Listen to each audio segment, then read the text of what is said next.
नमस्कार, मैं हूं वेद प्रकाश पांचाल। आप सभी का एक बार फिर स्वागत है। फिर हाजिर हैं हम आप लोगों के सामने।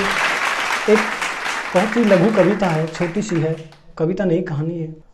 तो आशा है कि आप भी ध्यानपूर्वक से सुनना, क्योंकि ये कहानी सुनने के बाद किसी से भी गड़बड़ हो सकती है।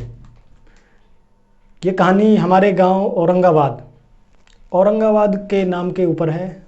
इस गांव के नाम को लेकर कई बार एक मिस्टेक हो जाती है लोगों से। मेरे एक दोस्त से मिस्टेक हो गई थी।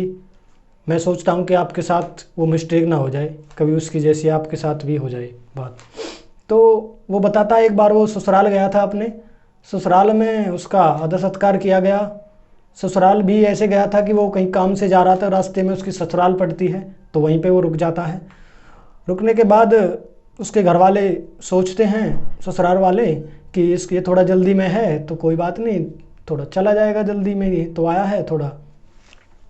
तो अकस्मात घर वालों को भी, उनके ससुराल वालों को भी कोई काम था, वो भी कहीं जाने की जल्दी में थे। तो अंगा उन्होंने बनाए थे खाने के लिए। उसको खाने में अंगा बनाते हैं गाँव में, अंगीठे पे। तो वो अंगा दे दिए गए। बेचारा एक आध अंगा खाए उसने, थोड़ा शर्मीला स्वभाव था। तो अब दोबारा जैसे अंगा लाए उसकी थाली में रखने के लिए, तो उसके मुंह से गलती से निकल गया कि नहीं नहीं, और अंगा बाद में खाऊंगा।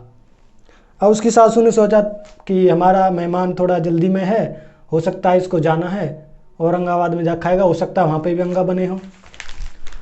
तो सासू माँ को भी कोई काम पड़ गया, वो भी अपना कहीं बाजार जा रही थी। तो उसने सोचा बालक बच्चे हैं घर में, वो दे देंगे इसको खाने के लिए, कोई दिक्कत नहीं है। तो वो भी अपना चले गई। उसने सोचा वो चला जाएगा थोड़ी बहुत देर में शायद। तो वो भाई बेचारा शाम तक इंतज़ार करता रहा कि अंगान का इंतज़ार करता रहा, अंगा मिलेंगे खाने के लिए। तो अंगा तो मिले नहीं, सासू भी नहीं आई। तो बेचारा अपने घर चल दिया, मार हो गई, लेट हो गया काफ़ी। तो घर जाकर पत्नी को एक कहानी बताई कि कुछ मुरझाए से चेहरा लग रहा था उसका। तो उसकी घरवाली ने पूछा कि तुम्हारा जो चेहरा है ये मुरझाया क्यों नज़र आ रहा है। तो उसने बताया कि मेरे साथ थोड़ा सा एक मिस्टेक हो गया है, और शर्म की वजह से मैं कुछ कह नहीं पाया, और इस चक्कर में मेरे को तो भूख लग रही है बहुत तेज़। तो उसने अपनी घरवाली को सारी बात बता दी।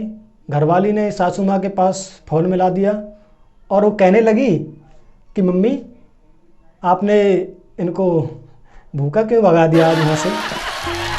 वो कह रही भूखा तो नहीं भगाया, तो मैं थोड़ी जल्दी में थी, तो इन्होंने कहा कि औरंगाबाद में खाऊंगा, तो मैंने सोचा घर पे अंगा बनाए हैं इसलिए अंगाबाद में खाएगा, औरंगाबाद में खाएगा। तो उसने मम्मी को बताया कि ये ऐसा औरंगाबाद में जाकर खाने के लिए नहीं बोल रहे थे, बल्कि ये ऐसा बोल रहे थे कि मैं और अंगा बाद में खाऊंगा, लेकिन आपने सोचा कि औरंगाबाद में जाके खाएगा। तो इस चक्कर में वो बेचारा भूखा ही अपने घर आ गया, और उससे ये गड़बड़ मोटी हो गई। तो आशा करता हूँ कि आपसे ये उम्मीद करता हूँ कि आपसे ये गड़बड़ ना हो जाए। आप भी जब भी कभी ससुराल जाओ, औरंगाबाद के जो निवासी हैं वो भी कभी ससुराल जाओ और अंगा खाने को मिले, तो गलती से ये वर्ड ना निकल जाए, देख लेना इसके दो अर्थ निकलते हैं, तो आगे से ध्यान रखिएगा। इसी के साथ ही हम अपनी कहानी, अपनी वाणी को विराम देते हैं, और आगे ऐसी ही मज़ेदार कहानियाँ, किस्से, रागनी, भजन, चुटकुले, कविताएं, ऐसी नई नई चीज़ें आपके सामने लाते रहेंगे और आपका मनोरंजन करते रहेंगे, ये गारंटी के साथ कहते हैं। धन्यवाद।